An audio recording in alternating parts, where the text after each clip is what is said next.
Ladies and gentlemen, it's time for another Social Sports Pad podcast. I'm your host, Ricky, and with me, as always, is Ben. There is no Cobra for this one, as basically we are going ahead and predicting the wonderful Week 6 matchups in the NFL. Uh, how are you doing today, Ben? I'm doing wonderful. How you doing? I'm doing good. I'm doing good. The NFL season is in full swing. And basically, just to give a light little recap, the Kansas City Chiefs prevailed over the Denver Broncos 19-8 on Thursday night. Kansas City barely covering the spread. So, anyone who is new to the show, basically the way we are doing things with the prediction show is I will say the matchup and then I will say what the spread is. Ben and I will give our takes on how the game is going to go, whether or not the underdog is going to go above expectations, or will they fall and crumble like the rest. And we will give a bold prediction for the game in question. And remember, the bold predictions are brought to you by the wonderful folks at Bulletproof Coffee. Nothing says a bold prediction like a bold cup of coffee. And you definitely need it this week as the Tennessee Titans host the Baltimore Ravens in London as they go back to Tottenham Stadium. Uh, that's where they were last week as the Jacksonville Jaguars beat the Buffalo Bills, and many reports came out that many of the Bills players were not happy with the way that the turf was. Some even saying that it felt like concrete playing Hmm. on. So they're back to the scene of that crime. So, question I have for you, Ben, before we get into the predictions and everything, do you see do you see a situation like what happened with Buffalo last week, where a lot of injuries happened in that game? Do you see a lot of injuries in this game? What kind of turf is it that they're using? Are you using regular grass or are they using like an artificial? I think they're using an artificial turf. Like I know Wembley is a grass, whereas Tottenham is the artificial stuff that we've been kind of hearing lately in the NFL that a lot of players do not want the that kind of turf. Yeah, I'm fully in agreement, honestly, because look at Barry Sanders. I mean, he's that's the reason why he stopped doing it. Really, is for his the turf he was playing on and his knees. This Well, the that NFL and also really. being the best player in the Oh league, yeah, being on the worst team. I mean, who would want to, well that too. subject themselves to that, amount of punishment These for years? these football players don't want to play on that type of surface. And honestly, no player of any sport, soccer, uh, rugby, whatever you want to call it, they don't want they shouldn't be playing on that type of surface anyway. They need to look into it as a sports as a whole, and it should probably be looked into to be fixed. And It should, yeah, definitely. honestly, it should be Um, natural grass. I mean, I know it's upkeep and shit, but what the hell? they have. I think there's like a grass in Kentucky, like yeah, not Kentucky bluegrass, or but there's a type of grass that Arizona. literally only grows up to like 3 inches, That's what she said. and it doesn't need to be that well maintained. But I mean, if you really think about it, you are spending millions of dollars on these pro football players. You are Yeah. getting millions and millions of dollars for these players to play, and they are not being able to play because of the conditions of the field. The owners definitely need to look at this, Well, because it I is, mean, it is cost through their investment. what I did like is how Arizona, well, I think it's Arizona Stadium, the grass comes in and out of the stadium, and that's how they treat it. Like I know that you can't do that with every stadium, But they need to look into how Arizona's doing it and maybe go from there. Well, I mean, it's just in general. Like we've had so many different, different over the Look at years. FedEx. What so I wasn't even going to mention FedEx Field. I was going to mention FedEx Park. how the Mexico City game, where That they was questioned the field condition because of like the paint. Same with the field in Canton, Ohio, yeah, they were during the Hall of questioning Fame game a few years the ago, where they had issues there. Like the league has been around for you know well, I was going to say almost 100 years, and that football has been around, but with as long as the NFL has been in yeah all existence. right, mind blank for a second there, but as long as the NFL has been around, they have to have a way to protect these players. Like the game is accelerating, It and is. that's part of that issue. There is because of how the athletes are anymore. Like they're topping 20 mile an hour. You know, I mean, you got in guys out terms of there that are built like brick walls, and then they got guys out there that are skinny and scrawny that are made to be fast. It's hard to do, get it's both hard to things have a together. a be all, yeah. But there this definitely needs to be a science worked into. Get yourself some nerds I'm not. and get this figured out, NFL, because honestly, you know if you don't get it, we'll just be keeping on plugging about like, hey, get yourself a third string running back jersey over at fanatics.com, using the keyword camp until the 16th for up to 65% off of the off of your off of your cart. So like, hey, come on, man. Like that's the kind of stuff that we're going to be There doing. are Yeah. there are Yeah. things that they can do to help prevent injuries. I mean, it may change. I mean, the fans may not like it, but I mean, you have the XFL kickoff rule. I mean, that's not that bad. It's not really that bad of a rule. I mean, sometimes they break out in big yardage plays. Well, I mean, not gonna lie, the kickoff has been one of the most dangerous plays in the NFL. I mean, The way the XFL does it doesn't seem as bad. well, I mean, and that's good for the XFL. I mean, not gonna lie, that is good for the sport in general. All right, they should have like for year Or almost. even They the should punt get rid rule. of the kickoff. I even They like their really punt should. rule that they have. I mean, there's a lot of things that they could implement. I mean, they have the punt rule that the XFL has, where you can't kick it Well, I out of mean, the bounds. XFL has to do something to not be, NFL light. All right. So they're going to be implementing different things. I mean, just also look at the first time the XFL came around. All right. They didn't have the over the player camera. They didn't have a lot of the camera angles that they did, Well, that they have now. The original XFL is the one that innovated the Skycam. So Yeah. if it So wasn't for the original XFL, you wouldn't even have the Skycam. yeah.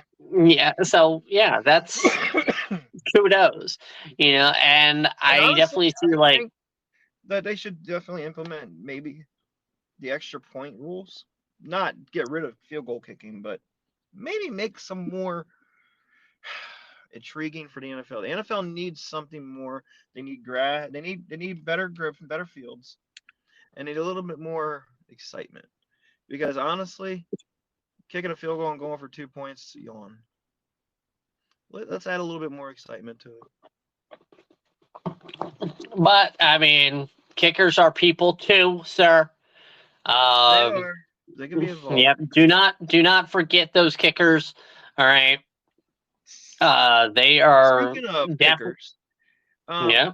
Did you notice the NFL has been promoting that famous kid on YouTube? What's his name? Must not be that famous.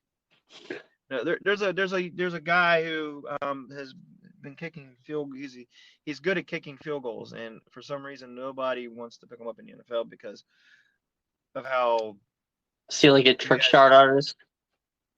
he's more like a YouTube personality, and the NFL doesn't want a YouTube personality. I mean that, and he probably makes more money than he would ever make in the NFL on YouTube. I don't want him to get paid for doing it, so that's the other issue. Okay, well, even so. But going back into everything, like we could do an entire podcast on player safety and different things like that. But basically this show is all about the predictions, basically getting us ready for Sunday. So we go back to London, where the Baltimore Ravens, they're listed as the visiting team, even though both teams are visiting. Baltimore has a 3.5-point edge over the Tennessee Titans. So for people that don't gamble, remember that in order for Baltimore to beat the spread, Baltimore has to win by 4 points over the Tennessee Titans. Or need butter. So, all right. So Ben, go ahead and give me your prediction on how this game is going to go, and then give me a bold. I'm not high on the Ravens this year, and I haven't really been high on Lamar Jackson. He's a very streaky player, and now they're traveling over to England and London. They did go over on Tuesday, not Friday, like a certain other team that traveled last week. When did the Titans come over? Do you know about that one? Don't know. All I know is because I was talking about it at work today that the Ravens went over on Tuesday instead of Friday like Buffalo did. So, man, this could go either way. And honestly, I don't even favor the Ravens in this game, but I don't want to go against the Ravens, but for some reason I'm going to go bold and we'll say the Titans are going to win. Okay. I'm going to say Lamar Jackson's going to get the hangover from going over to London, and the Ravens are going to get struck like the Bills did, and he's going to throw 2 interceptions and only throw for 120 yards. Okay. I mean, not going to lie, with the way the Ravens played against the Steelers last week, I'm kind of surprised that they did give the Ravens this edge. That was my issue. So I was looking at that too. And especially since the Titans played the Colts, who beat the Ravens, they played them hard last week. Even though, like the problems right now with Tennessee are with the ground game, and I am going to say that that's the reason why Baltimore actually does cover 3.5 points.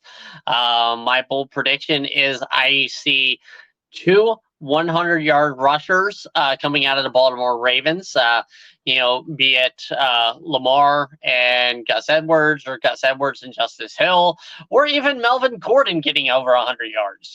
We don't know. I know Melvin Gordon's hiding, but again, this is one I definitely see the Ravens going ahead and winning by 4 and covering the spread. So that is the very, very early Sunday game. We will go from there, and just like coffee. Yeah, we definitely need a cup of coffee in the big time for that one. But just like our prediction show last week, we go from London to Atlanta as the Atlanta Falcons host the Washington Commanders. The Falcons coming off of a close victory over the Tennessee Titans, and the Commanders going and getting a humbling last Thursday night. So the Atlanta Falcons are listed 2.5-point favorites over the Commanders. And Ben, do you see the extra 3 days as a benefit to the Commanders, or will the Commanders forget again to cover a fucking receiver. You know, this team has irritated the fuck out of me. I mean, you're a fan, dude. Like that's easy for your team to irritate you, especially they're a top 5 offense right now, but their defense has sucked a big long glizzy. You know what I mean? Oh, they really have. And I'm trying to find what Ron Rivera said, and Ron Rivera said something really fucking stupid. What the fuck did he do? Hold on. There was something. I mean, he's on his way out. Like we both know it. Like I'm really fucking pissed. Hold on, let me see. What did he Again, say? you're a fan, Rivera, definitely. So while you're looking that up, I'll give my kind of take on it. All right, and then so we'll kind of swap. That's a good thing we'll do, since it's just the two of us. As we can, while one looks up something, the other can give their kind of hot take. So like for me, I really am going to say that it's going to be the Commanders pulling the upset over the Falcons here. Just the Falcons haven't really impressed me this year. If they can tighten up on defense, the Commanders, and protect Sam Howell. Sam Howell right now is the most sacked quarterback in the NFL. That to me either screams that nobody's getting open, just like Josh Allen had that problem in the first year of his rookie year, where there was like no degree of separation, for this team. I mean, Brian Robinson, like he had struggles, like it's just like he runs into defenders instead of hitting the hole. It's like he's not finding the hole. Either that or the defenders, or not the defender, but the offensive line is just not creating the hole. I mean, the offensive line, that's actually probably the situation there is just, they're not good. They can't protect Howell. They can't open up holes for Robinson. Like, that's an issue. What can they do? Suck. Well, probably hold. There were a lot of holding calls against the Bears. But for that, like, I mean, as much as I sound like I'm going to talk myself into saying the Falcons again, I still go with the Commanders. I definitely, I like their offense a lot better than Atlanta's. Like Atlanta has like the pieces, but it's just like they don't feel like they're together. Bold prediction: I see Sam Howell, lighten it up. 350-yard game, 4 touchdowns. Only 2 receivers though. I definitely see probably Logan Thomas touchdown and Brian Robinson touchdown. The B Robinsons are going to have 4 touchdowns apiece. So not apiece, combined. I don't know, man. I'm looking at the stat lines. The Falcons right now are averaging, allowing defensive-wise passing yards 190 yards a game and 104 rushing yards a game. That's a pretty good defense. Who they played?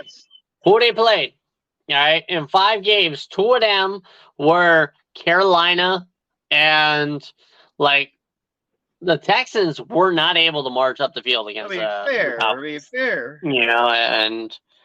And the Jaguars did not have to do much, against them. So, hey, there you go. Fair. This is the time. Do we find out, are the Falcons real or the Commanders real? Because right now, this is do or die for both teams, really. Well, more or less, this is do or die for Washington, because Washington needs to win this or they're going to fall behind 2-4. They need to they're already 3 games behind Philly. I mean, they need to at least make a wild card. They can make a wild card. They don't need to worry about winning the division. We already know Philly's going to win the division. My issue right now is the lack of coaching, the lack of responsibility in that fucking locker room. So a couple days ago, Ron Rivera posted a note and put a phrase in all caps: "Do your job." Ooh, that's scary. And then he says there's a sense and a feel that we're not doing the things that we need to do. No shit, Sherlock. What we need to do is fire Jack Del Rio. He's 3 years behind on needing to get fired. He should have been fired 3 years ago. There's no need for that motherfucker to be standing around in that building anymore and on that sideline. He needs to go. That defense should not be getting burned the way it is. That defense is better than what it is. You have number 1 draft picks all on the front line. Well, Like, hey, first round draft picks absolutely don't mean shit. I they're mean, good. They're all good how though. long did Detroit take to be a winning ball club? And like, remember in the '90s, you brought up Barry Sanders earlier. I mean, the reason why I left, like, yeah, they had like first rounder, and they played like shit. Well, the issue So, isn't the front line. Like, they're oh not yeah, utilizing them the issue is the properly. Is the secondary. issue? That Secondary is the issue. They're secondary. not. So Fuller's like number 2 ranked overall cornerback in the league. What they're not doing is they're not protecting their rookie cornerback. He's still going to get burned because he's not learned yet. He needs to learn. Granted, they may have fucked up, may have picked the wrong cornerback, which I don't think they did. In the long run, I I think mean, he's going to turn out and be good. maybe it's just he's not getting coached right. He's getting taken to the learning tree. So that's the issue that lies with Jack Del Rio. Like, not just Jack Del Rio, who's the top dog on that. You also have your secondary coaches. You have everything. All the other coaches. There's more than just the defensive coordinator. Like the secondary coach need to be all up on that guy's ass. Jack Del Rio has a very lackluster defense. Very ho-hum. Yeah, it is, and it's very laxed. They let plays happen. They just let it go, and they give a whole bunch of space for a receiver to catch the ball on a third down when it should be. Yeah, it's a zone defense. It's a zone defense. Okay, I know. Zone defenses are definitely. I mean, look at kind of bringing our fan base selves into it, but look at Jacksonville versus Buffalo on third down. All right, I mean, yeah, they were facing injury, but they had to go into a zone defense, and Trevor Lawrence was able to exploit it with Calvin Ridley. Here's what I'm going to do. Okay. So, ever since Eric Bieniemy has been with Washington has been averaging at least 30 points a game. Last week they didn't do it, of course, but hey, it happens. So the Chiefs haven't been doing it. So I'm pretty sure Bieniemy is taking an effect on the offense because we see the Chiefs are kind of sputtering, especially against Broncos. But I definitely see the Commanders winning, even though I'm hesitant on picking them. I see the Commanders winning. I do see the Commanders hitting 30 points. I say it's going to be Commanders going to win. I'm going with 33, Falcons 27. I'm going to go with, like you said, Howell's probably going to hit about 350 mark. I'm going to say he's going to get about throw 2 touchdowns. They're going to have B-Rob is probably going to run for 120 for a touchdown. All right. And so, I hope we finally see Terry McLaurin have a 100-yard receiving game. I mean, hey, yeah, it happens. Now, this is a fun matchup. This would have been, this would have been a Tankman if they were actually in the division to win it. Well, yeah. But moving on, we're going to go to Chicago. This one would have been.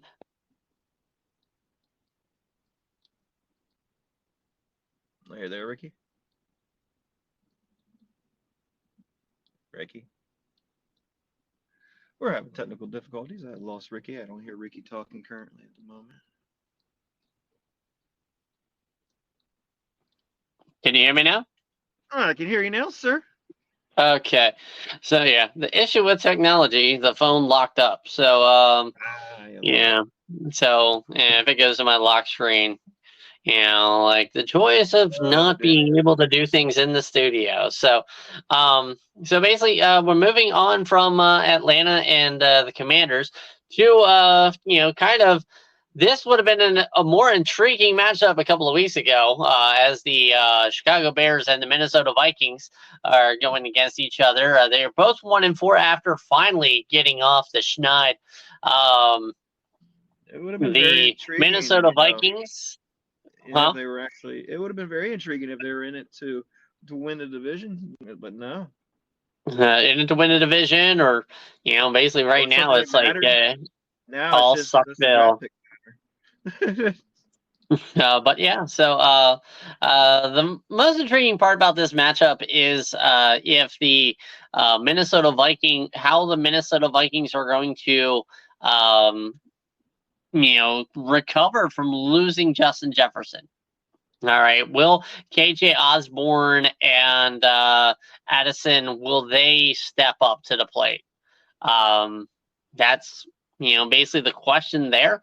The odds people in Vegas are definitely saying that Minnesota still has the gumption to beat the Bears, and giving them 2.5 point favorites in Chicago. I mean, they are betting on the 1 o'clock Kirk Cousins over the Bears, who stomped the mudhole in the Commanders. So, Ben, what do you see in this game? I see a lot of hot garbage.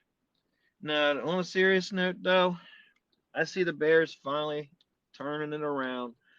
I feel like they finally figured out how to win, even though it was at the expense of my team.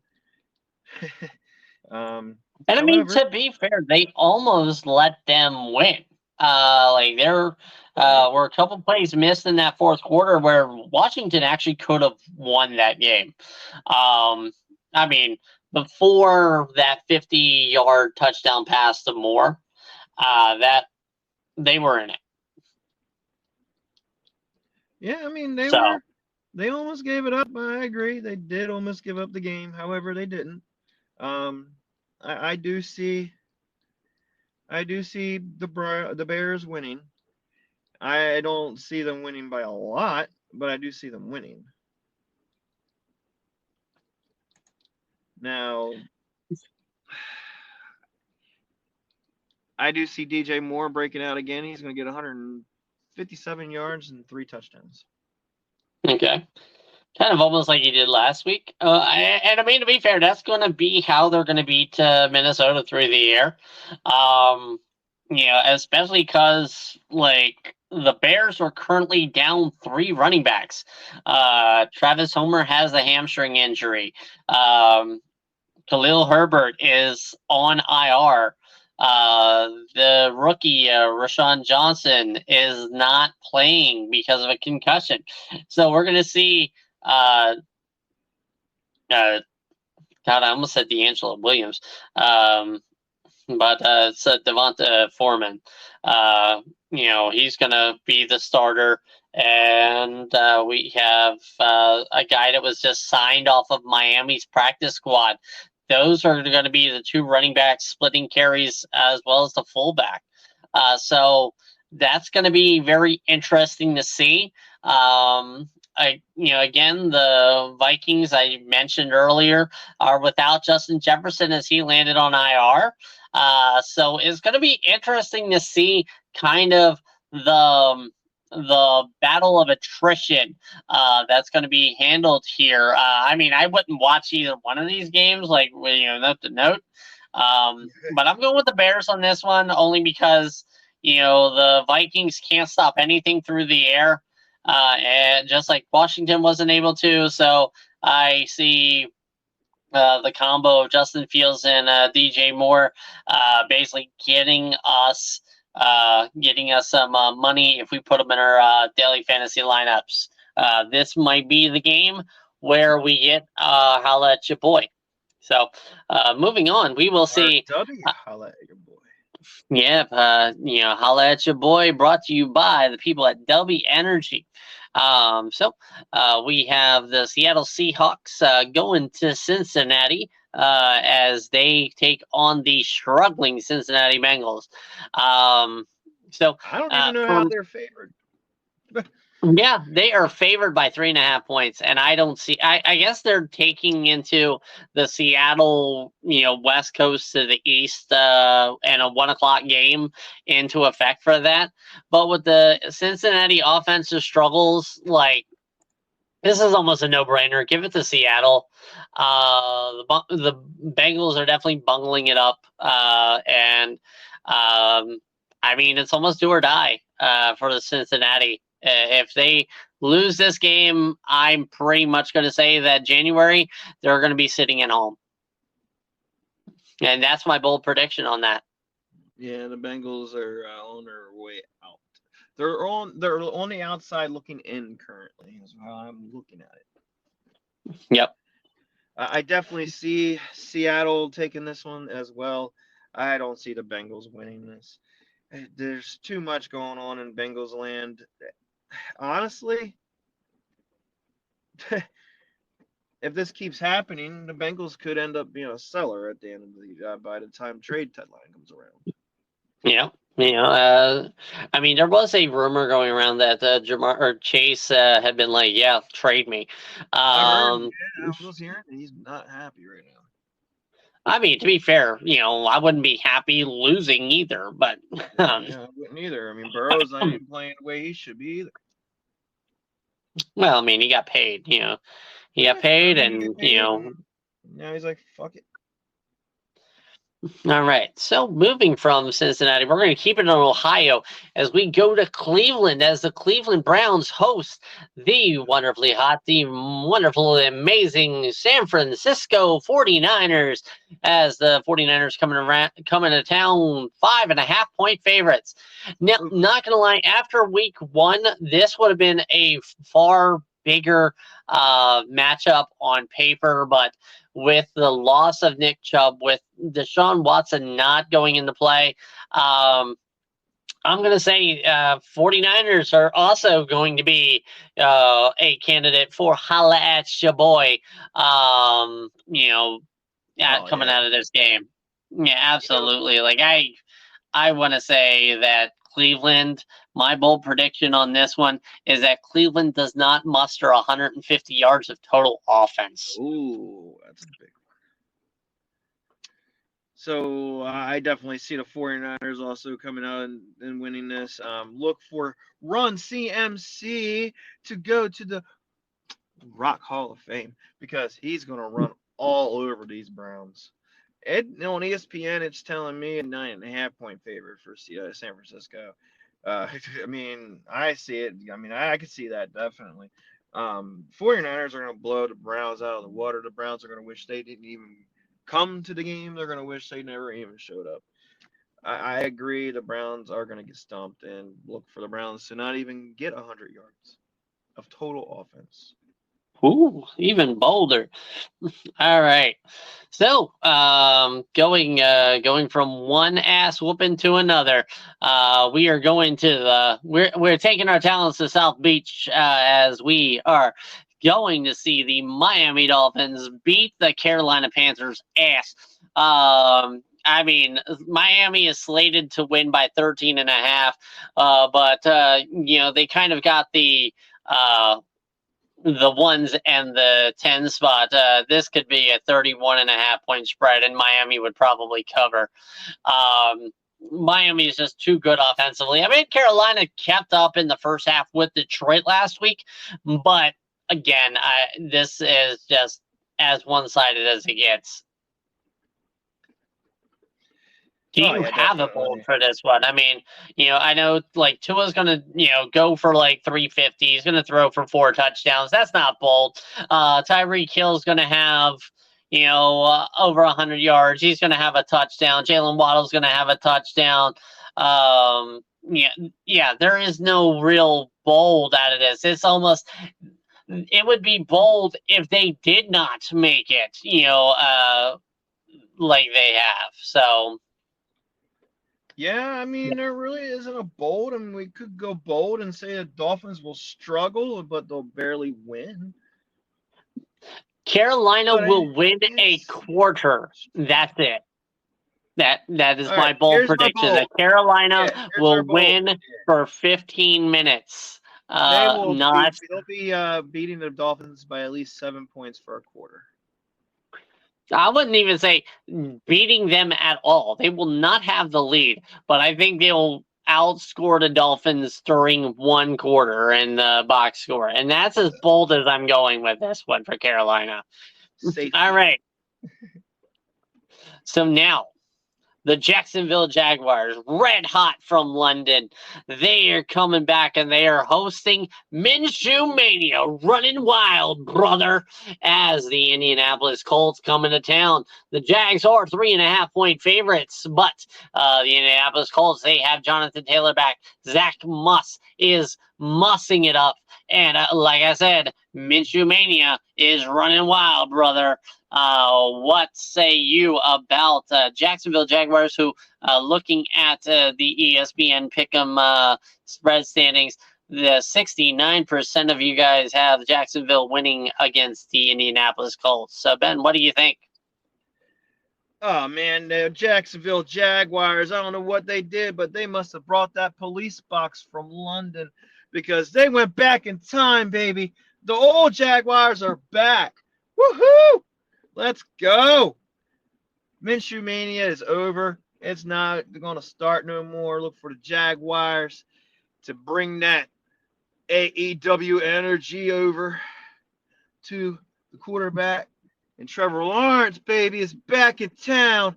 And he's going to throw that baby around. Look for the Jaguars to beat the Colts by 10.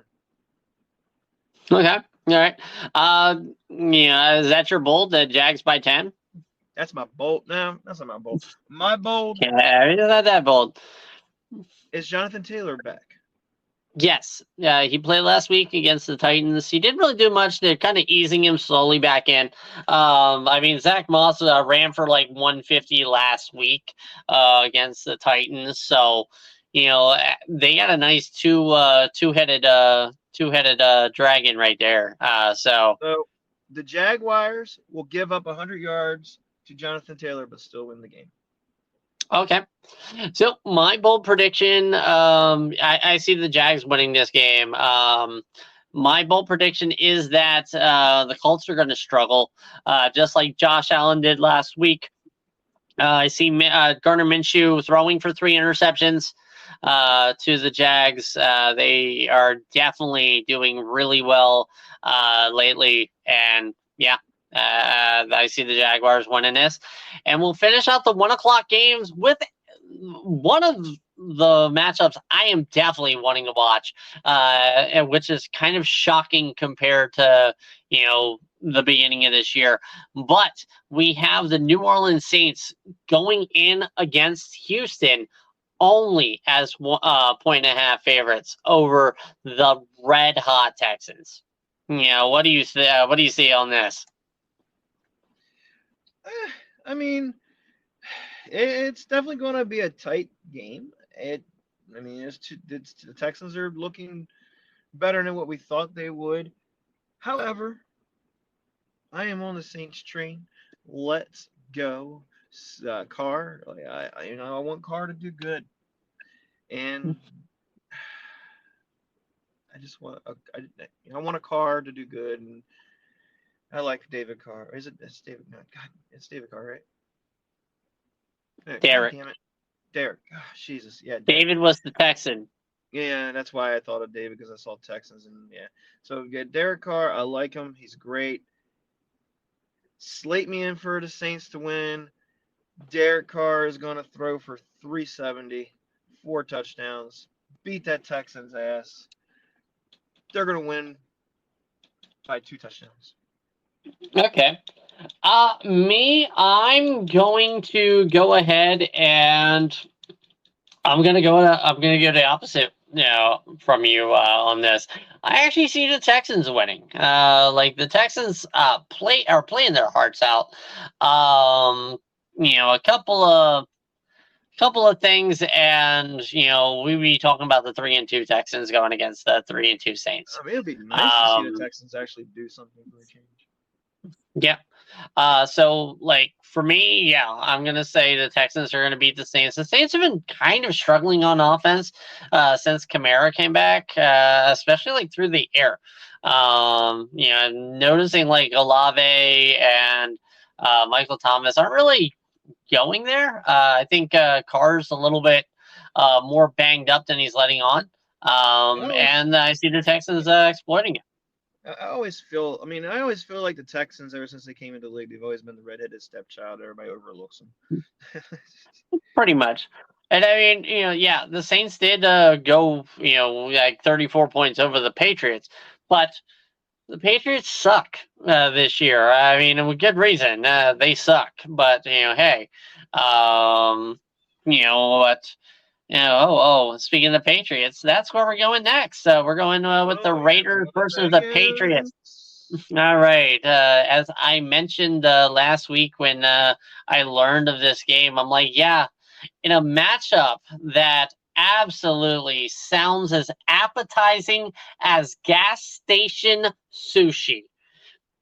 The Las Vegas Raiders are hosting the New England Patriots, favored at 3.5 points. Not gonna lie, this for me is my safe money bet of the week.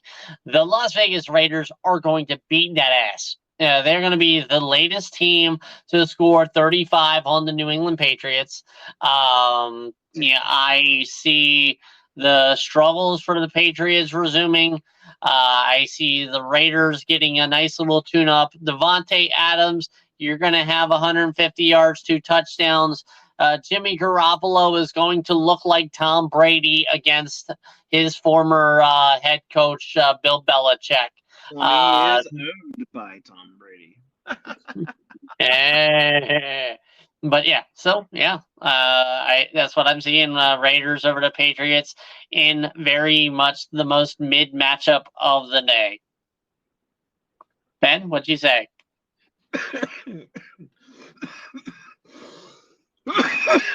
Sorry. Oh man, sounds like you just had some of that gas station sushi. That is the Raiders versus the Patriots. I really did. I see. I do see the Patriots getting an ass whooping. At this point, Bill Belichick's job is on the line. They're going to fall to 1-5. Mac Jones is probably going to be benched permanently after this game if he's not the starter, or if he's not the starter already. If he is, he's definitely probably going to be permanently benched after this game. The Raiders are going to pick him off probably 3 times and 2 pick sixes. I look for the Raiders to definitely win by 35 points. Woo. All right. Now for better matchups, speaking of former Tom Brady teams, we have the Tampa Bay Buccaneers hosting the Detroit Lions in a battle of one-loss teams, as the Detroit Lions are 4-1 versus the Tampa Bay Buccaneers at 3-1. The Lions are walking into town 3.5-point favorites over the Tampa Bay Buccaneers. What say you, Ben?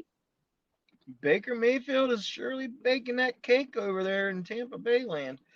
He's doing good, and he's doing better than I thought he would. I mean, I didn't think he would do horrible, but he's going against the Lions. I don't see him beating the Lions. The Lions are too good.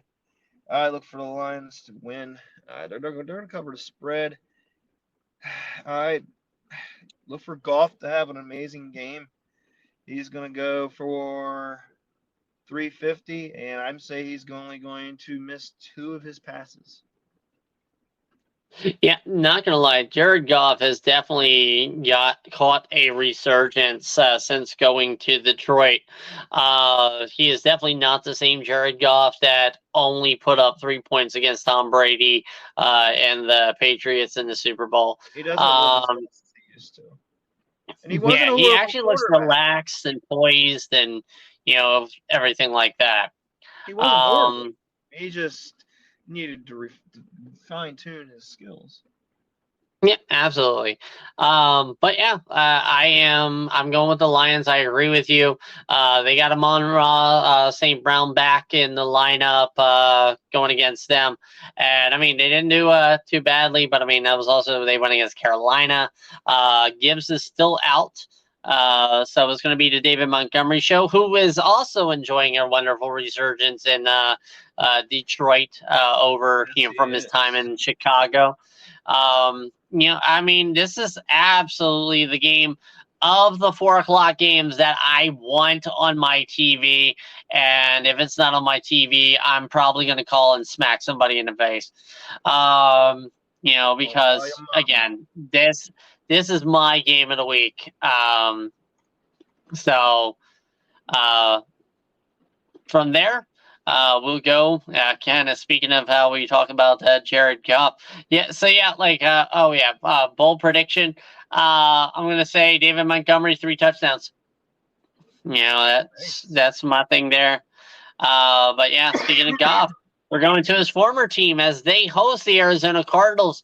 And this one's going to be very interesting to me because I hate when a division matchup is given 6.5. The Rams are 6.5 point favorites over the Arizona Cardinals. The Arizona Cardinals have been playing hard. And it's also a division game. Division games are fucky. So on this note, I'm going to go first on this. I see the Rams winning, but I also don't see them covering the spread. I don't see them covering the 6.5. Probably they're going to win by a field goal. My bold prediction is we will see Cooper Kupp with 20 receptions. 20 receptions in this game. So, if you're going to put somebody in a PPR or in your DraftKings and FanDuel lineups, definitely Cooper Kupp, 20 receptions, calling it now. Ben? I'm going opposite of what you're saying here. I don't think the Cardinals are going to play hard. I mean, I think they'll play hard, but I don't think the game is going to be as close as you think it's going to be. The Cardinals are hit and miss. They're flash in the pan. They're up and down. And they're going against the Rams. The Rams have Cooper Kupp back for the 2nd week in a row, and he's finally going to be, in tune with himself. He did great last week. Now, Nuka-Cola, he didn't do a lot. So they didn't put him in the game a lot. Probably Kupp got all the stuff. But hey, you know what? It's going to be different this time around because you know why? Both receivers are going to have 120 yards. Look for 15 receptions by Kupp, 12 by Nuka-Cola. All right. So, this is this is an okay matchup as the Philadelphia Eagles go into the Meadowlands to take on the New York Jets. This is kind of a 6.5 point spread to favor the Eagles. The Jets are the Jets. The Eagles are the Eagles. Not going to lie, I have no bold prediction from this. Eagles are going to win by, covering the spread. And it's just, I expect it at this point. Yeah, I look for Jalen Hurts to run all over the Jets. There's no competition here. The Jets are going to get demolished. Jalen Hurts is going to have a 125-yard running game along with a 275-yard passing game and 4 touchdowns total. Not gonna lie, that for this matchup, that doesn't even sound bold. It's just that. Hey. Now we're going to Sunday night as the Buffalo Bills host the New York Giants. Buffalo is favored by 14.5. They're coming off of a bad trip to England, where they half of their defensive starters got hurt. The Giants, they are without their starting quarterback, Daniel Jones, but it looks like Saquon Barkley is going to be slated to play. So we have Tyrod Taylor and Saquon Barkley against the limping Buffalo Bills defense. What do you see, Ben? I just cannot see the Giants are barking up the wrong tree. The Bills are just going to run over the Giants' defense. The Giants' offense is not going to have enough power to come back. And I do see Buffalo beating the spread and covering it. The Giants just don't have enough power right now. They're not a full team, and now they have Tyrod back there. He's not going to do much better than Jones did. So wish him luck. This is probably going to be the death of him this week. Good luck, Tyrod. Nick, I say Buffalo wins, but I don't think Buffalo covers. Only because of the way that defense is. I see Brian Daboll game planning and working on ways, especially if Saquon is back fully. Like, if he's able to produce anything, then yeah, I see Buffalo winning by 9, not by 15. So my bold prediction is that Tyrod Taylor is going to have 300 yards and through the air because of how weak that offense or that defense is. Yeah, and finally, we have the Dallas Cowboys going into Los Angeles as they take on the Chargers. The Cowboys are favored by 2.5 over the Chargers. Ben, what say you? This is a big game. This is my game of the week. I feel that the Chargers need to win this more than the Cowboys. However, that is also not true because if the Cowboys lose against the Chargers, they have lost against a former offensive coordinator of theirs, Kellen. What's his name? What's his name? Kellen. What's his name? Quarterback coach. I don't know his name, but you know what I'm talking about. I guess, yeah. Kellen Moore, I think. Yes, that guy. Yes. So the Chargers have more at stake right now because they need to win this game to stay afloat. The Cowboys need to win this for job sake, not just for playoff sake. I look for the Chargers to win. I look for Dak to blow the game yet again. And a stat I heard over the week was off of ESPN radio is the Chargers have averaged allowing 300 passing yards per game, whereas the NFL, a third of the NFL, hasn't even allowed a total of 300 yards of offense per game. So that right there is Dak's option to say, hey, am I going to play like crap or should I play like the Dak I should play? I'm getting paid to be played like. However, I think crap Dak is going to show up and he's going to throw 3 interceptions and the Chargers are going to win and stomp the Cowboys out of San Diego. I'm sorry, Los Angeles. My bad. Yeah, fuck you, Spanos. But yeah. So basically, my opinion, that stat right there, where the Chargers have allowed 300 yards of total, or 300 yards of passing, and while a third of the league has only allowed about 300 yards of total offense. Yeah, that stat's. I see a huge game by CeeDee Lamb. I see CeeDee Lamb 150, 2 touchdowns as the Dallas Cowboys beat the Los Angeles Chargers and kind of, keep the Chargers going in a level of mediocrity. If Eckler was playing, sure, but it's still. You don't see Dak blowing the game. Yep, I don't see Dak blowing the game. I see. The Chargers defense is, basically bad enough. I could be quarterback in the Dallas Cowboys and I could throw for 300 yards in that offense. I mean, behind that offensive line, I would say anybody could. Hey, we'll be in, coach. I'll take $1 million. College your boy. All right. So basically, that covers all of the games. As we do with the prediction, the prediction podcast episode. Me and Ben, we're going to go ahead and do our ever evolving Super Bowl matchup that you see based on performance. So, Ben, what do you see your Super Bowl being this week? Right now, this week, I am showing the 49ers facing off.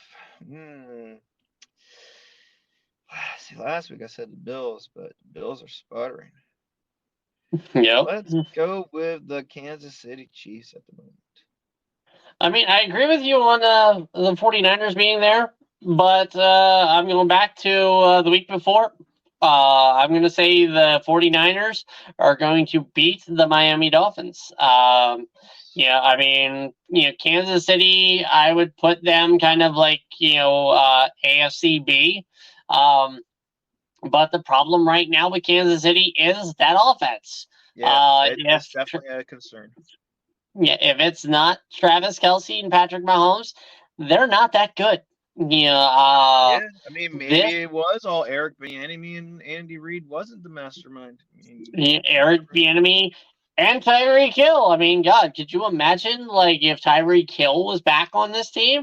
Like Valdes-Scantling is not the guy there. Sky Moore's not the guy. It's like Rashee Rice. Rice. Rid of a lot of speed that was on that offense.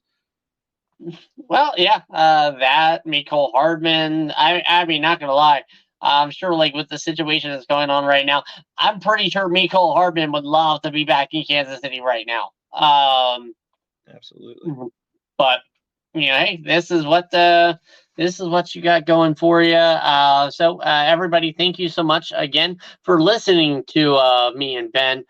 Ben, thank you as always for being part of the podcast and everything. Everybody, I hope you'll have a wonderful weekend and enjoy some of these games. Definitely of the weeks that we've covered, this kind of seems like the weakest that we've had this year. So it felt like it, definitely. Yeah, like everybody get some rest. It's going to be kind of a nice snooze fest. You might want to get yourself some energy gummies or something like that if you want to stay awake. Don't operate any sort of like heavy machinery. Bulletproof has the gummies. They have them. Nice. I might definitely get some if I'm going to try and stay awake through all 11 hours of football this week. But again, this has been your episode of the Social Sports Pad Podcast. I am Ricky, and with me was Ben. And for all of us at the Social Sports Pad Podcast, we definitely want to wish you a good night, good week, and always good season. Good season. Good season.